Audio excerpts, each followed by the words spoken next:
Rachel Reeves is giving an awful lot of power to the Office of Budget Responsibility. Suella Braverman is not there. She announced yesterday that she was pulling out, and I want to announce that I'm pulling out of the 100 metres final in Paris. I've decided I'm not taking part in that contest. And I think it's exactly the same reason, because I have absolutely no chance of winning. Roosevelt, the great American hero, refused to receive Jesse Owens and shake his hand in the White House after he came back. That racism was so embedded in American society as well as in really? I didn't know that. German society at the time, yeah.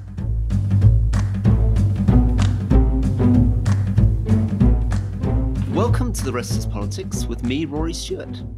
And me, Alastair Campbell. So we're recording this Monday afternoon. We've just had what may turn out to be one of the defining moments of this Parliament, because essentially we're now into the battle of the narratives after Rachel Reeves has made all sorts of accusations against the Tories, management of public finances, and all sorts of counter-accusations have come back. We'll talk about that. We'll talk about the Tory leadership contest. I think we're up to 6 contenders, not including Suella Braverman. We both want to talk about what's going on in Bangladesh. We like to talk on this podcast about important things happening in the world, which most of the media seem not to bother with. And we're also going to talk, how could we not talk this week, about the Olympic Games in the context of politics too. So, Rory, let's start with Rachel Reeves in the House of Commons earlier today. Yeah, so really topical. And as you say, this is the big question. So the election was fought around growth and the economy.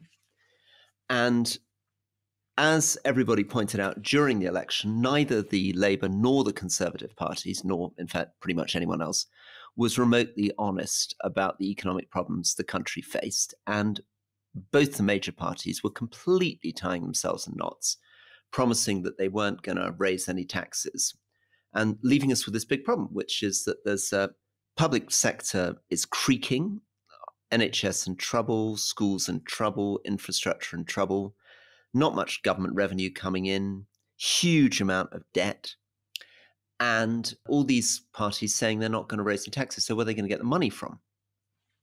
And Paul Johnson of the IFS, who we often talk about on this show, said, I bet what's going to happen is Labour are going to come in and say, oh, they looked at the books and it turned out to be worse than they thought. So I'm saying, this is Paul Johnson sort of 6-7 weeks ago before the election, saying, can I just say before they say that that is not fair, and that the OBR publishes a lot of the details, and they should have a pretty good idea now that the country's bust. And going in and saying the country's bust isn't gonna wash. But sure enough, that is what Rachel Reeves has done. And the first warning shot of this was a very remarkable. I just want to touch on this for a moment because it's something I'd love to know from you. The Sunday Times article by, I think, Caroline Wheeler, Harry York, and a guy called Nicholas Hessen, possibly, ran on Sunday with, yesterday now, essentially the entire Rachel Reeves narrative. She's found this massive black hole in the finances. This is what she said to her civil servants. This is the internal conversations in Labour. This is how it's going to sort it out. These are the things that she's going to cut. And it was the only newspaper that had it. The Observer didn't have it. Sunday Express didn't have it. This was the Sunday Times. And the narrative they were running was absolutely Rachel Reeves' narrative. It wasn't the Paul Johnson or Tory narrative. It wasn't she says, he says. It was very much, she's come in, she's found this black hole, and she's going to sort it out. Tell me a bit about this. Does this feel to you like an exclusive? What does this mean when people read the newspaper and they see a story like that? What do you think might have happened behind the scenes? Well, I'm a little bit blind on this because I'm in France and I spent the entire day watching the Olympics, and so I didn't read the Sunday newspapers yesterday as closely as you have. If what you were saying is right, then that does sound to me like the Sunday Times has been very, very closely briefed, and sometimes you will get more favourable interpretation of the briefing if you are being told that this is not going anywhere else. So in effect, what the Sunday Times got to do was break the story in advance of a lot of what was going to be in this big Monday announcement that's just happened. And in exchange, they provide a pretty favourable view of what's about to happen. That's part of the deal, I guess. If that is what happened, then the other thing that it does is it means that you get the first shot at framing the narrative. And as I said in the introduction, this, it seems to me, is going to be the defining battle of the narratives. Now, if you go back to when you first became an MP in 2010 and David Cameron became Prime Minister, and this is what we talked to Nick Clegg about on Leading for the last 2 episodes, the narrative was defined very successfully by the Conservatives as, we inherited a mess. Liam Byrne left us this note saying there's no money left, which we are going to willfully misinterpret for the rest of his life. And that is why we're going to have to make big spending cuts. And if you're going to blame us, don't blame us, blame them. So that was, and I always felt, if you read my diaries, volume, whatever it is, 5, I was relentlessly rowing with Ed Miliband, saying he did not fight back hard enough against that narrative. Okay? What seems to me to be happening now is that the Labour Party, I suspect, Rachel Reeves said in the statement that some of these budgets that are overspent were not, that the OBR were not aware, and we'll have to look into the detail of that, I don't know. But they basically come in and said, there are things that were spent here which we were not told were being spent, which were not budgeted for, and we have concluded there is this overspend of 20 billion plus. As a result of that, we're having to make some very difficult decisions. And then they're making these difficult decisions, some of which will be very, very difficult. Some of I know Boris Johnson's 40 new hospitals thing was always a scam, but there are elements of hospital building programs which are now going to be cut. Yeah, exactly. I mean, it was a scam in the sense that he claimed that he'd done 40 new hospitals when, in fact, he launched a program for some new hospitals, but a lot of repairs here hospitals. And there.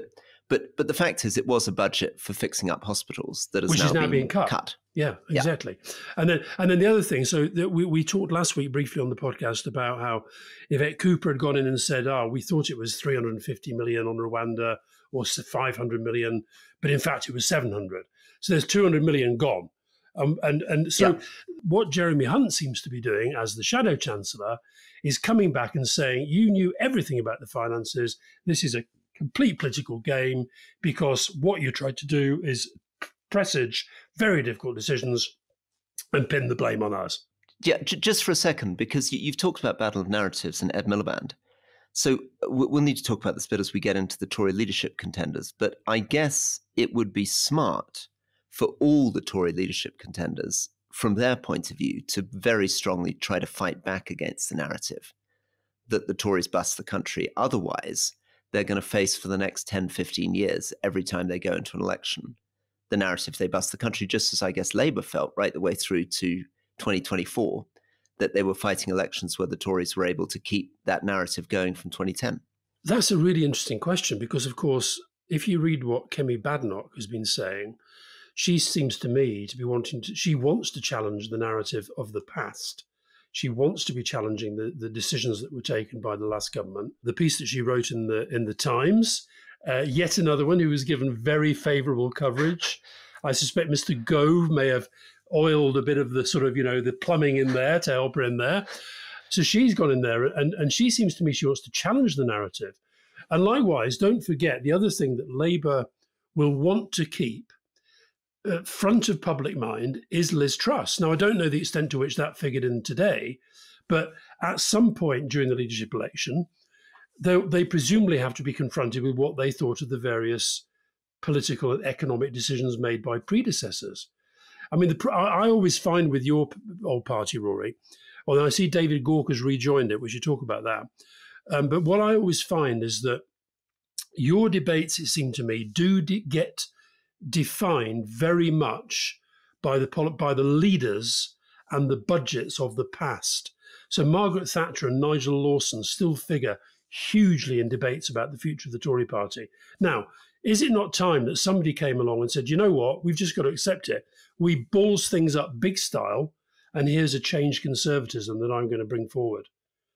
So I don't know whether they want to get too hooked on this. Let's have another look at what we're getting out of Rachel Reeves. So she has inherited a position in which growth has been anemic, inflation has come down. So there's a big debate about, is the economy in bad position or not? If you're the Conservatives, you're going to say the UK economy is actually in a good shape. Unemployment is now at 4.4%, which is half of what it was in 2010. Inflation is at 2%, down from 11%. Real incomes are beginning to rise, and living standards are beginning to rise. And actually, just as a footnote on that, one of the things you might say to the Conservatives if they said that, before you get into what the problems with that are, is why on earth did Rishi Sunak trigger the election for June, given that those things were happening? Because actually, there's a serious possibility that he could have gone into an election in November where the unemployment figures, the inflation figures, and the real incomes were in an even better situation than they were in June. Now, the response from Labour is, yeah, but we have very low growth in productivity. Debt interest is very high. So, when Cameron took over in 2010, it was about interest rates very low, kind of 0.5%. It's now 5.1%. More and more of the government money is going on paying the debt. Yeah.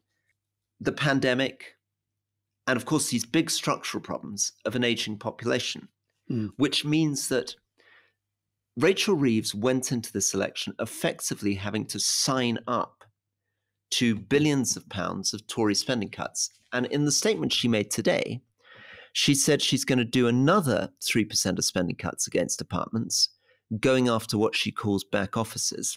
And then I guess the next question is, if you're going to make savings, where are you going to save and where are you going to spend the money? Where are the priorities?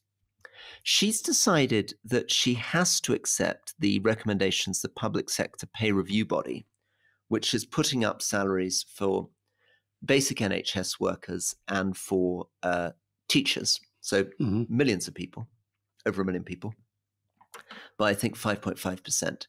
They've also agreed to give the junior doctors more than 20% pay rise in order to try to stop the junior doctor strike. So she's accepting salary rises, but she's cutting down on infrastructure investment. So money not going into doing up hospitals, as we described, money not going into roads, the Stonehenge bypass, money not going into railways, money not going into a £300 million investment fund that Jeremy Hunt had. And that, I guess, is going to be one of the big questions, because it's not true that she had to accept those public sector pay review bodies' recommendations. It's a strong pressure to. But when I was in the Ministry of Justice, public sector pay review body came back, said they wanted to increase prison officer salaries by a certain amount. I thought, well, we're going to have to do this. And David Gauke, my boss, said, no, actually, we're not going to do this. I think we need more money to invest in the prison estate. I'm not going to put the salaries up. Again, I wondered when I saw this, I can't remember which newspaper it was, but I saw recently there was a big thing briefed out about there are costs to not resolving this pay dispute with the doctors. And that said to me that they were looking towards doing this. And there's something in that, by the way. One of the reasons why the waiting lists have gone up is because there have been all these strikes. So that is going to cost more now to bring those waiting lists down, which is one of their big promises. So I think this is something they've decided to put the investment into getting that sorted. What you were talking about is a parliament now where, unless and until the economy does start to grow, Rachel Reeves is giving an awful lot of power to the Office of Budget Responsibility. She's also, as I understand it, setting up this new body, Office of Value for Money. She confirmed to Parliament today this COVID Corruption Commissioner, which will be going after money. There'll be a lot of public support for that. But whether, once you get into the legal technicalities of big government contracts, of procurement and some of the fast stuff that was done during the COVID crisis, we'll see where that ends. And of course, as part of this battle of the narrative, given Rachel Reeves has given so much power to the Office of Budget Responsibility, it's interesting that shortly after she spoke, up popped a letter from Richard Hughes, the chair of the Office of Budget Responsibility, to the Treasury Select Committee, indicating that that he has found that there were things that he wished he could have been assessed the last time they were looking at the previous government's spending plans, and that some of them they were only aware of at a meeting this week. So this is all a very, very sort of pretty lively political debate that is going to last for years rather than months. Interestingly, you mentioned Paul Johnson there. He has pointed out that the £20 billion gap is almost, quotes, exactly the cost of the national insurance cuts that Jeremy Hunt introduced this year. So again, we're talking about choices all the time. We're talking about governments making choices. I guess the other thing Rachel Reeves is trying to do is what Jeremy Hunt is trying to say is that this today is all about trying to prepare the ground. They're going to raise taxes in the autumn. That's what his big line was, which of course would go against the no tax rises on income, if assuming that is where they go. The promises they made in the election, where they very much said they wouldn't raise taxes. Yeah, no income tax, no national insurance rise, no increase to VAT. So now, so that's how they're going to do it. Now, Hunter's got a problem with that, although he's going to be gone by November. And the budget's been announced for late October. So that's just before we get the new Tory leader, I think. So the budget now, this battle is going to go right up to the budget as to whether the Tories have decided the line is they're going to put taxes up. They're going to get a lot of foxes shot if she doesn't. Yes. Yeah, but on the other hand, if she doesn't, where's she going to get the money from? So the assumption is that given she can't put up the taxes, or assuming she doesn't put up the taxes, she's promised not to put up during the election. The assumption is it would have to come from capital gains tax and inheritance tax. And this is particularly, are you going to go after changing the rules? And this is also where the Tories are also going to have to make an argument that might be pretty difficult to make. So the argument the Tories would have to make, which I have some sympathy for, but I don't know how you make it, is that it's true that there are massive discrepancies of income and wealth. But it's also true that much of the revenue of the government comes from the very wealthy. So the top 1% pay 28% of the income tax. So £85 billion a year comes from just the top 1%, which is 3 times the amount paid by the bottom half of the workforce. And the 37,000 non-DOMs are bringing in about 6.5 billion a year. Yeah. And of course, what people are on the sort of Tory free market side are worried about is that if Labour decides to start doing things that hit non-DOMs more than they're already hitting them and goes after their inheritance tax on all their assets and investment, most of these people on the Sunday Times rich list will just leave the country because they may be prepared to pay more income tax, but if they feel that, and this is about what they do with money they earn outside the United Kingdom, if they have to pay inheritance tax on all the money they've accumulated outside the United Kingdom, they'll probably leave. And you can already see people moving to Milan, people moving to Portugal. I think that it's this goose and golden egg problem. Yeah. You before we go into Tories, Rory, you triggered me there because you just mentioned Milan and Portugal, which are in the European Union. The other point about the wretched state of our public finances is the impact that Brexit has had upon them, and that, it seems to me, was not figuring in either side of the debate. But there we are. I think it's a strong possibility she may try to borrow more. That's probably the most... if you're not going to put up taxes and you need revenue, borrowing more money. But in terms of the promises and the tone of that election, do you think you could get away with the public with borrowing a bit more money more easily than putting up taxes? Yes, definitely.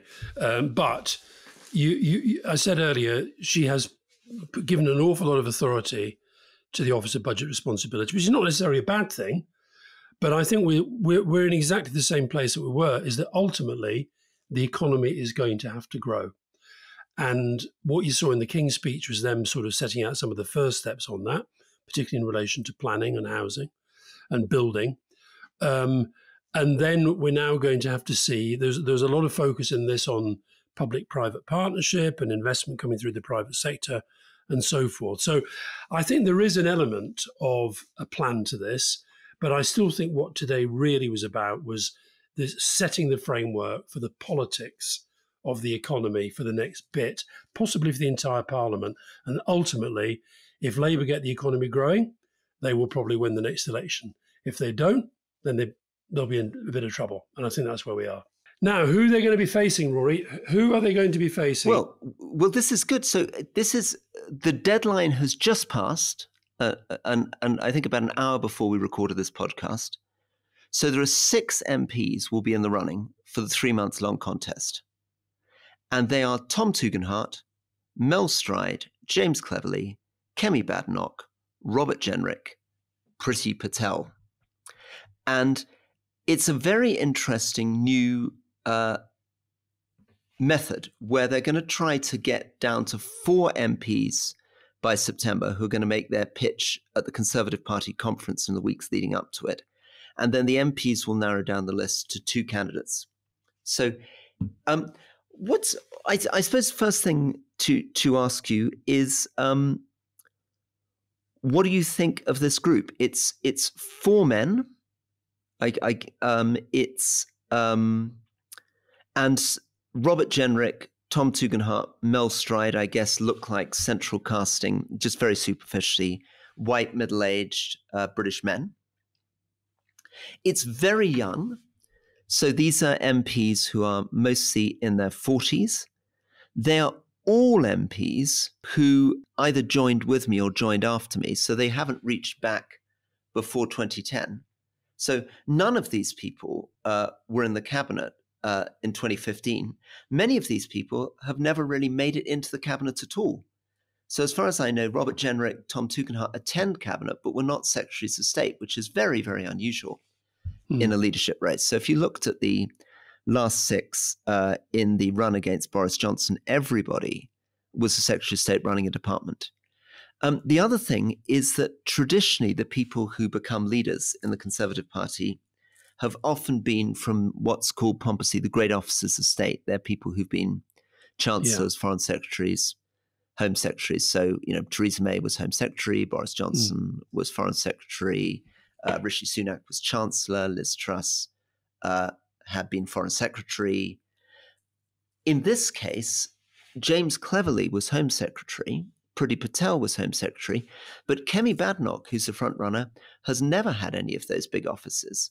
Well, I think the first thing to say is that Suella Braverman is not there, and she announced yesterday that she was pulling out. And I want to announce that I'm pulling out of the 100 metres final in Paris. I've decided I'm not taking part in that contest. And I think it's exactly the same reason, because I have absolutely no chance of winning. She said she was grateful to the 10 MPs who were nominating her. Did we see their names? Did she even get to 10? I suspect not. Do you think, given the noise that she's made in the last couple of years, do you not think if you were nominated, you would run? Oh, absolutely. I mean, because remember, everything can change. If you can get those 10 MPs and enter the race, things can change very rapidly. Favourites can fall over, they can, etc. We've, in the next couple of weeks, our listeners will get the delight of hearing you and me talk to David Davis. Now, David Davis was at one point the runaway favourite, it seemed, in the battle that led to David Cameron becoming leader of the Conservative Party and then went on to be Prime Minister. At the moment of this 6, every time I read anything in the right-wing papers, it tells me that Kemi Badenoch is the party favourite. Well, if that's right, then I wouldn't, if I were Labour, I wouldn't worry too much about Kemi Badenoch. I think my sense is she's somebody who has got support it's back to the thing you've talked about before, Rory, about how Priti Patel and Liz Truss had friends in the media who would sort of big them up and talk them up. I don't find her impressive as a public performer. I don't find her impressive as a speaker. I've seen nothing that she's said that makes me think there's somebody coming along with a new, different vision of the Conservative Party.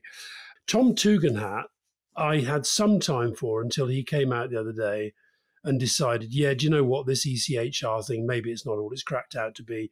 That's the European Convention on Human Rights. Correct, yeah. I thought Mel Stride is interesting. Mel Stride, who I never saw him coming up as a leadership contender. I thought he was one of the few Conservatives who had a reasonably good election campaign because he went out and batted on difficult wickets all the time. But it's a pretty limited role. I don't have a sense that the Conservative membership, again, has much of a view of him. I think the two that I would look at and think they've got a better chance than maybe people think are Priti Patel and James Cleverly.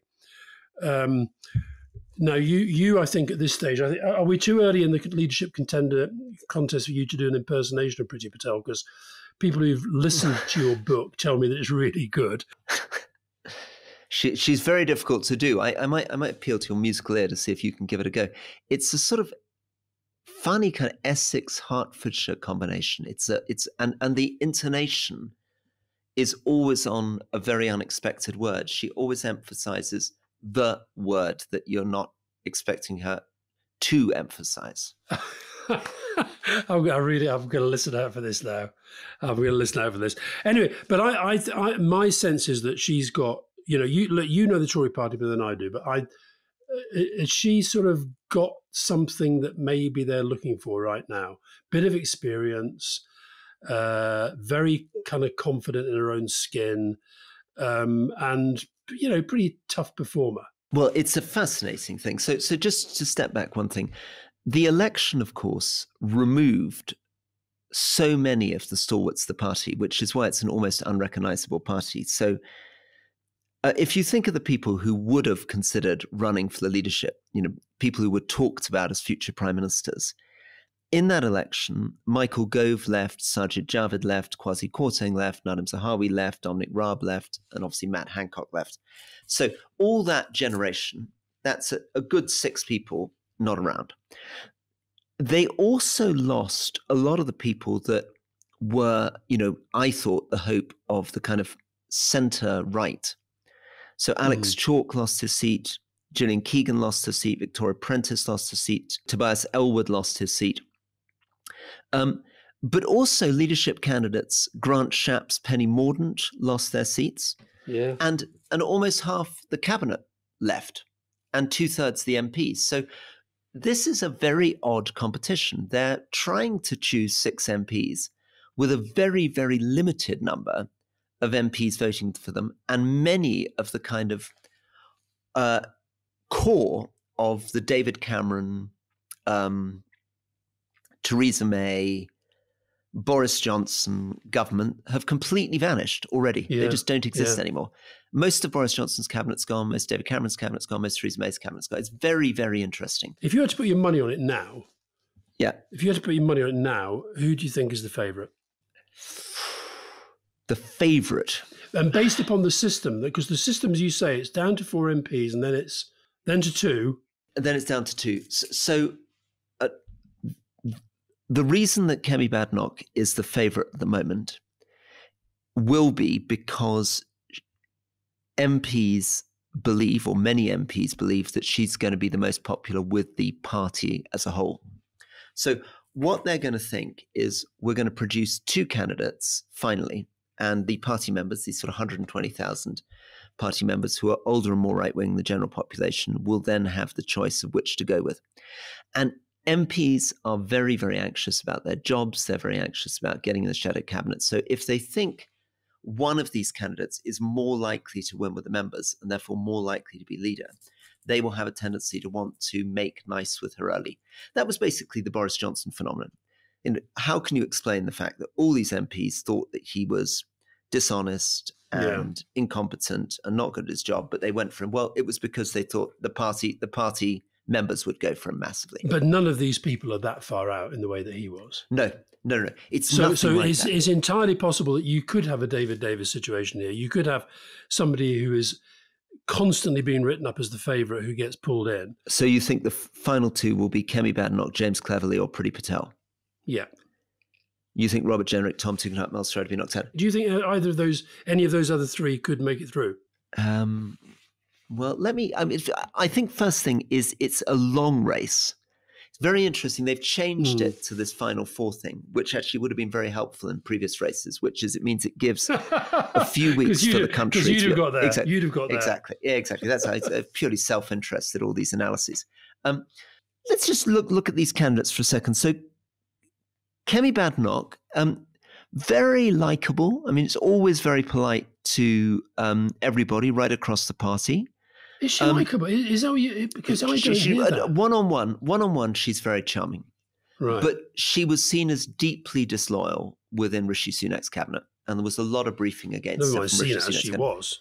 And exactly, and Rishi Sunak as cabinet, his loyalists would say that she wasn't competent. And she's very much the person who leans into culture wars. It's where she, she gets out on the front step, tries to pick culture war fights. Priti Yeah. Patel, I'm afraid, again, very polite all the time to me, and I feel very mean putting the boot in. And actually, it's a theme even with Liz Truss. Liz Truss was always very polite to everybody. Michael Gove always very polite to everybody. They're not people who ever make any efforts to make enemies with MPs. They're always scrupulously polite and charming to people from all parts of the party. But I just thought Priti Patel, I'm afraid, was the most hopeless Secretary of State. I saw her as my boss in DFID. I worked with her closely. She did not seem to me to have the mind to allow her to really master her brief, manage civil servants correctly. I think she's a charming media performer, but I'd be very worried to have her as Prime Minister. And if you listen to her talk, her speeches are very, very eccentric. Although Liz Truss made it without being able to give a public speech, so who knows? And Priti Patel is a sort of Liz Truss-esque figure. Mel Stride is somebody who I've always liked. He is very much a loyalist. He's understated. He's quiet. He's good at his job. He's, I think, a good minister, manages civil servants well. So insofar as I'm always trying to sell the David Gauke model, Mel Stride is probably the closest to the David Gauke model amongst these candidates. And the question is, can a more introverted, hardworking, serious performer make it through and be reassuring? I think it'd be really encouraging if he did. I think it'd be an interesting thing to see. But he may not quite have the charisma. James Cleverly, I think James is by far probably, along with Tom Tugendhat, one of the best media performers amongst this group. He's a Brexiteer. He's very good at taking risks. He can be funny. He often gets himself in trouble. I think he's likable. He did a good job as Home Secretary. He's been liked as Foreign Secretary. The diplomats have really got behind him. He tried to rule himself out of the race some months ago. I'm pleased to see he's back in, because I think he could be a very interesting thing for the Conservative Party. The criticisms of him, I suppose, are that he's not a sort of Gove-like intellect. He's not that kind of manager, but he's somebody who delegates well. He sees the big picture. He may be more of a Willie Whitelaw figure for real political nerds. Yeah. Tom Tugendhat, really interesting. I mean, Tom Tugendhat, I was just with some German politicians over last weekend who are very fond of him, because Tom has made a real effort when he was chair of the Foreign Affairs Committee to make links in Europe. He speaks fluent French. He's married to a French woman. He has very good links with Germans, Spanish, European politicians. I've always noticed when I go to Europe that people talk about Tom Tugendhat there much more than they do in Britain. He's somebody who was in Afghanistan and Iraq. He was very close to General Richards, who made him a colonel before he entered Parliament. Before that, he was a journalist. He was very much seen as being on the Remain One Nation side of the Conservative Party. He is very good at cultivating journalists, which is a real asset in modern politics. He's getting a little right-wing for me, but he'd probably be quite pleased to hear me say that, because I don't think the thing he wants is somebody like me. I mean, I think it's very noticeable, actually, that these are candidates who calculate that people like me and the side of the Conservative Party I represent feels like the past for them. Is there not a risk, though, that what I thought when I heard him make this sort of, I thought, rather lame and opportunistic shift on the European Convention of Human Rights, I thought, surely he's the one who could have carved out a position of his own, which is the only place from where you can show, I think, real leadership, where he actually says, I'm not going to be the same as all the rest. Well, this is interesting. I mean, I think this is, I mean, he sort of gently encouraged me to run in 2019. And I think I may be ventriloquizing for him, but I think his reading of my run is I went too far in the direction of, being against tax cuts, being too passionately in favor of the customs union, and that you have to be more realistic if you're trying to win Tory members. So, I've been disappointed that he didn't come along with me and support a customs union. He's very much ruled it out. I'm very sad about the ECHR, because that was something, European Convention of Human Rights was created, something to do with the European Union. It was created by Conservatives. And it was something that we were very proud of as spreading rights and democracy through Europe. And I'm sad to see that pro-Europeans doing this, but I guess he thinks you've got to probably I don't know. I mean, he would Yeah. obviously say he passionately believes his position, but he also thinks you've got to be pragmatic to win. Robert Jenrick's the one that surprises me most, because Robert Jenrick has managed to establish himself as a contender over the last few months, despite never running a government department. It's very unusual, and despite not having been in Parliament very long. So I don't quite understand what's happened there. Well, he's made a name for himself on immigration, hasn't he? That's what he's done. Because he was the junior minister in the Home Office responsible for immigration, and he resigned. Saying that we should be more radical about the Rwanda scheme. Anyway, it'll be very, very interesting. We shall see. Now, Alastair, I really want to get you on the Olympics, because in this double act, you are very much the sports person. In the double act, you're very much the francophone. And in this double act, you're very much the person who's currently speaking to me from France. So tell us about the Olympics and what you think. And then we might get a bit into the history of politics and Olympics and how it's worked. But give us a sense of how the Olympics looks to you and is going at the moment from your immediate vantage point. Did you watch the opening ceremony? I did watch the opening ceremony. In fact, you and I were WhatsApping back and forth a little bit during the opening ceremony. Oh, we were. A little bit back and forth. I thought there was a period during the first bit when I really was beginning to think that we needed to resurrect the Tory party campaign slogan, "Stop the boats." There was too much of that boats thing. But as it developed, I thought it was brilliant. Sasha, who was watching it with me, pointed this out to me, because we were in Paris a week ago and we took a boat down the Seine, and he pointed out they are unbelievably slow. I mean, to get from the Eiffel Tower to Notre Dame, took us nearly an hour. And he was like, what is going on? And every time we tuned back in, we'd occasionally go away because the children would just be like, this is ridiculous. And we'd come back and we'd get to Bhutan, or we'd just reach Chile. I mean, it was just sort of, the alphabet was moving very, very slowly. Well, listen, once we got through all the countries being done, I thought the last hour was absolutely magnificent. I thought once they got to the Eiffel Tower light show, it was amazing. I loved that. And I do you know the bit that, because I'm very emotional when it comes to sport, Rory, and the bit that got me was the guy in his wheelchair who was the oldest surviving French Olympic medalist. Was he the 100-year-old cyclist? He was the cyclist in his wheelchair, and he handed the torch to the two who were the judo guy and the athlete Marie-Jo Perec, who went up and lit the thing, and the flame itself was just utterly magnificent, and it's now hanging over Paris. It was amazing. And Celine Dion, what you also love music? She was fantastic. She was unbelievable. I mean, there's a woman who's got some incurable disease, hasn't been able to perform for years, and she sang that. I mean, I felt, do you know what? Literally just before she started singing, I was literally about to tweet, why are we having Piaf in the background but without a voice? And then along comes Celine Dion. It was wonderful. So now by the end of it, I loved it, but the first 3 hours could have been truncated a bit. But what do you do? Because every country has to have its moment in the sun. The only political issue two political issues arose. And one, I was glad to see that Donald Trump Jr. and the National Front, the Rassemblement National, attacked it because of what they call the sort of anti-Christian element of the, satirizing the Last Supper, which is utter nonsense. They completely misunderstood what it was about, so we don't need to worry about them. The other political moment was when they got the wrong career. That's something to be avoided. That is to be avoided. And Willie Bach, who is shows you how political they are. Willie Bach, who's the head of the Olympics, the IOC, he actually had a meeting with the South Korean president to apologize for the fact that they mistook North and South Korea. There was a worse example of that in London 2012, by the way. I don't know if you know this, Rory, because you probably weren't following sport quite as closely as you now do with my indoctrination. But there was, in the football in London 2012, there was a game played at Hampden Park in Glasgow, and where South Korea were playing, but they played the North Korean national anthem.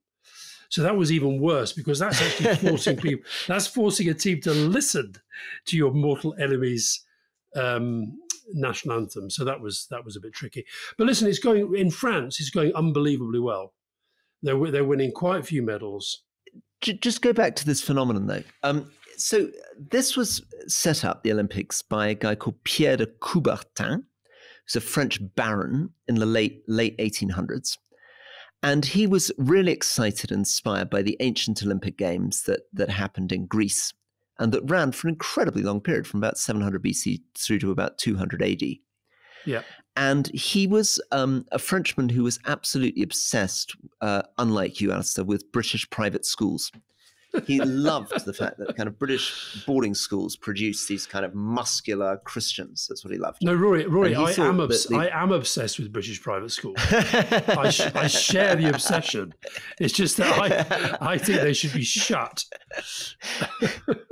Anyway, what he thought is that he could set up a games which would celebrate these kind of amazing Anglo-Saxon virtues of sportsmanship and healthy, robust people, getting out. He thought the French spent too much time studying books and not enough time being healthy and robust. And it was really a kind of slightly, like anything that you set up, initially very difficult to be certain he could get it off the ground. He managed to get, and the praise for this man. I mean, imagine if you and I suddenly decided to try to come up with something of this scale. He did everything he could. He got a lot of very famous celebrities to endorse him. But the first 2 or 3 Olympics were a bit touch and go, because it turned out, of course, they were unbelievably expensive. Lots of countries couldn't be bothered to turn up. The only way he could finance them initially was by tying them to these world exhibitions or world fairs in a slightly embarrassing way. So number 3 was in St. Louis in Missouri for their World Fair, and they insisted on stretching it out over about 9 months. And it was completely unclear to most of the competitors whether they'd even won an Olympic medal or some other kind of medal called a World Fair medal. Some of them died without ever being aware they'd won an Olympic gold medal. And he, of course, he had problems.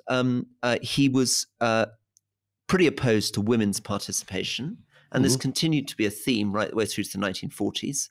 They were happy for women to do things like fencing, but they didn't want them to do things like shot putting.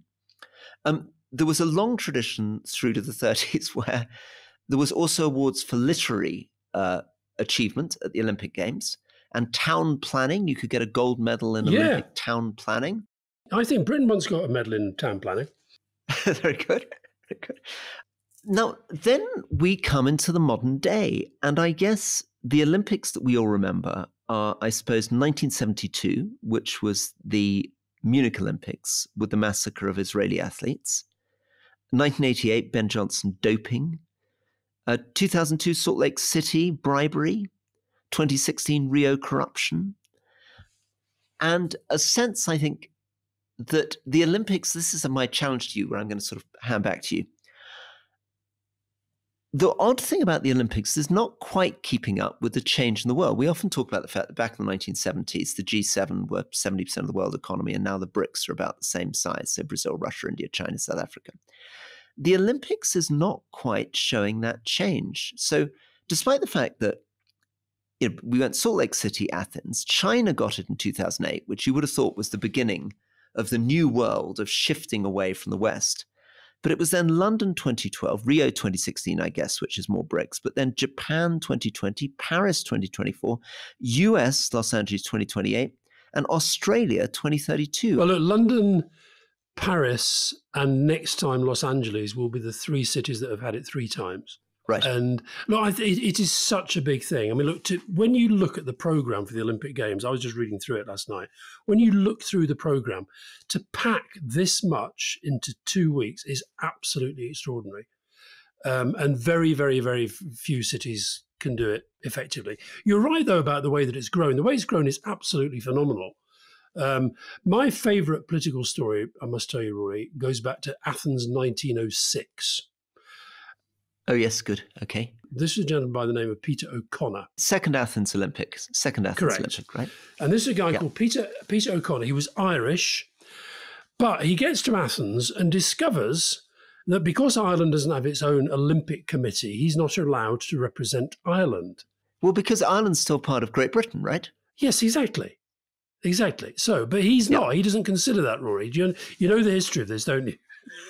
There's a deep history to this. So he's basically he and his colleagues. Just for listeners. Wait. I just want to put before you tell us the story, though, just for listeners, in context, this is a good 16 years before Irish independence. So this is somebody who passionately believes in Irish independence, but it's a time when Ireland is fully part of the United Kingdom. So he is having to compete in the UK team, and he's supposed to be wearing UK colours and blah, blah, blah. Right. Well, and he does, because the only way he can compete is to represent Great Britain.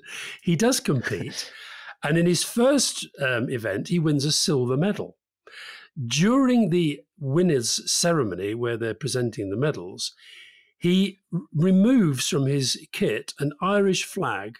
And such a great athlete is he climbs the flagpole and he waves the Irish flag. Now, isn't that just a wonderful way to celebrate? Amazing. He shins 20 feet up into the air, doesn't he? Correct. And the Brits, of course, were absolutely furious, but it was an amazing propaganda coup for Irish independence. And he then went on to win a gold, where he stayed. He just took the medal and went home after that.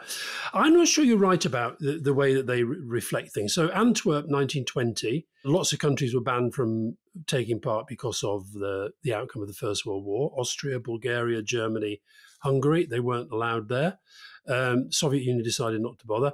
The most famous political one probably is 1936 with Hitler. This is interesting about this is interesting about the Olympic process. So Berlin, you mentioned that Australia are going to get them in 2032, whatever it is. Yeah. Berlin was chosen in 1931 to host the 1936 games. 1933 comes around and the Nazis are in power. Yeah. And the efforts that the IOC had to go to stop them using it even more than they did. Even so, lots of countries boycotted because of what the Nazis then represented. 49 countries attended.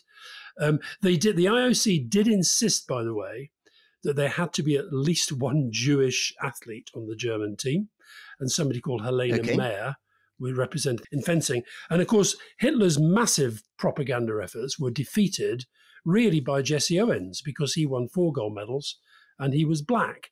And that, being a black athlete who was the most successful athlete in the games meant that it wasn't, you can hardly say this is all about Aryan superiority. Just before we go to Bangladesh, I think also, before we get too smug about this, I believe it's true that FDR, Roosevelt, the great American hero, refused to receive Jesse Owens and shake his hand in the White House after he came back, that racism was so embedded in American society as well as in really? I didn't know that. German society at the time, yeah. Wow. Then you got the war. Here's one, Rory. London, 1948. That was the first athlete to defect from communism. It was a Czech gymnast by the name of Marie Provaznikova. She defected during London. Melbourne, 1956, lots of boycotts. Mexico, 1968. There was you had the Black Power protests there. But the other thing that happened there, and here's a really interesting question. Do you think the Mexican army killed over 200 protesters and injured over 1,000 when there was a protest in advance of the games about the students staged a protest because they didn't like the funding, because it had led to social programs being cut. Yeah. 200 protesters got killed. Do you think in the modern day, if an Olympic city killed 200 protesters shortly before the games, that those games would go ahead? I'm not so sure. I don't know. But of course, remember, there were these huge questions around what Beijing tried to do to get ready for 2008 and all the attempts to hide a lot of the abuses and things. I mean, there's a book that I've been reading, which we'll share in the notes, about the way that power and politics plays into all these Olympics. My favorite guy, just to finish, is Jim Thorpe, who's this amazing American athlete from the 1912 Stockholm Olympics. The absolute perfect all-rounder, extraordinary Native American who was a star football player, baseball player, who managed to win gold in both the pentathlon and the decathlon, and then had his medals stripped because he'd managed to take a small amount of money for, I think, an exhibition basketball match Oh, God. and was therefore considered not an amateur. Not an amateur, yeah. And finally got his medals back. His family got them back in 1988 after he died, long after he died. And you say he was a Native American? Native American, yeah. Yeah. A lot of the games, there are big political issues playing. I mean, obviously the Moscow boycott by America, and then the Russians didn't go to Los Angeles and all that sort of thing. But if you look at Sydney 2000, and Australia, a massive sporting country. So Cathy Freeman was chosen to light the Olympic flame in Sydney, and that was a huge moment. And essentially, you sensed it was Australia trying to reconcile its history. And then, 10 days later, she wins a gold medal in the 400 meters. And yet, 20 odd years later, they have the referendum on The Voice. And you understand sometimes sport can sort of give you that sense of forward momentum, but it doesn't necessarily last. And I think from our own games, the last time we had them in London 2012, I do think it was the last time the country really felt kind of powerful and united. And I sort of feel a lot of that has dissipated. And partly I think it's because we didn't necessarily cement the sporting legacy. Of course, the other thing we should mention, we're talking about politics, is that the Paralympic Games, which come a couple of weeks after the Olympic Games themselves, is that what the Paralympic Games have done to change attitudes and change policies around the world in relation to disability is absolutely brilliant. So anybody who says politics and sport don't mix, sometimes they mix together very, very well.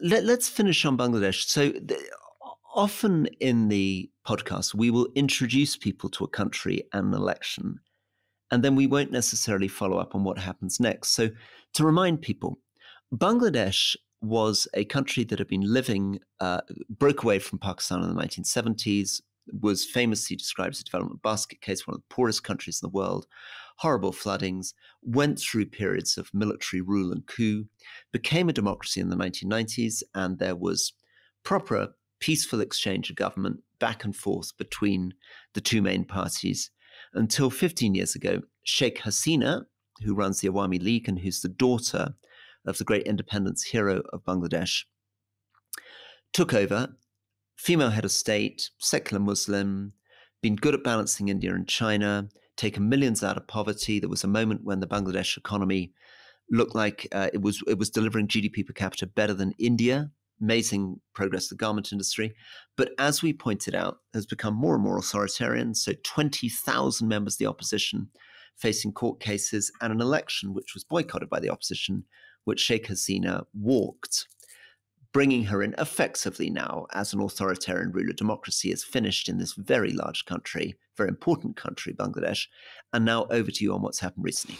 Yeah, I mean, the reason we're talking about it is because there have been these big protests that have been going on in recent weeks over job quotas, essentially that there was preferential treatment, government-imposed quotas given to people that the protesters say essentially is a scam to give jobs to people who've supported her and supported her party. And it led to a lot of violence, 193 people killed, several police officers among them. And the UN human rights chief, a guy called Volker Turk, he has been protesting as loudly as he can and been asking for greater transparency about what's happened to a lot of people who've gone missing. The protests have subsided a little bit after the Supreme Court scrapped the quotas. Now, is that a sign of protest working, or is that a sign of protest that actually has failed because ultimately the protests have happened, but 193 people killed. And of course, this followed the election, as you say, where she won yet another term with a very, very low turnout because, as you say, the opposition had boycotted it. Over 1,000 people injured last week. And another thing that Turk has been asking for is to demand why people were denied medical care, 2 journalists killed. So, a pretty horrific set of circumstances. She then made a visit, Sheikh Hasina made a visit to some of the people who've been affected by this, and she was filmed crying. And you can imagine what the reaction to that was. What her critics were saying was that the tears were all because a big piece of infrastructure had come crashing down in the riots, as opposed to the fact that there were all these people dead. On the Parliament after the election, Rory, the biggest, you talked about the independents that are in the UK Parliament. The current opposition secured only 11 out of the 300 parliamentary seats, whereas independent candidates secured 63 seats. So, I mean, you just feel, as you said earlier, a country that felt like it was going in a pretty good direction democratically, now in a pretty bad way. Yeah, and the 8th most populous country in the world. So if countries, if the G8 was, as it were, done on population, Bangladesh should be right up there, 160 million people. And it's going to be an increasingly important security and economic player in the world. So I think something we should keep coming back to, because it's right there as perhaps the kind of most dramatic symbol of countries that seemed in the 90s to be going in a positive democratic direction, have lurched back to authoritarianism. Rulers trying to hold on by delivering economic benefits to their people are now facing inflation, cost of living problems, unemployment problems. Can they hold on? And of course, in some places, Iran, for example, my goodness, they can hold on. They can hold on for decades. But definitely worth coming back to Bangladesh. Thank you for raising it. And we should also close off, maybe, Rory, because we discussed last week Venezuela, where the opinion poll suggested that Maduro was going to lose, and hey ho, the elections have happened, and his friends at the electoral authorities have announced that he's won, which reminded me of a situation at the elections in Bangladesh when Al Jazeera, they had seen a dashboard at the headquarters of the Electoral Commission, suggesting that turnout was 28%, and then lo and behold, a bit later, it was up to 40%, and likewise, I suspect within what's going on in Venezuela, it's very, very hard to imagine. Nobody outside the Venezuelan ruling party seems to be believing the outcome of the election there. There's quite a good New York Times article which you can share, but there were a dozen different ways in which Maduro stole the vote. Some of them just to do with not handing out ballot papers in the right place, some of them to do with controls of media.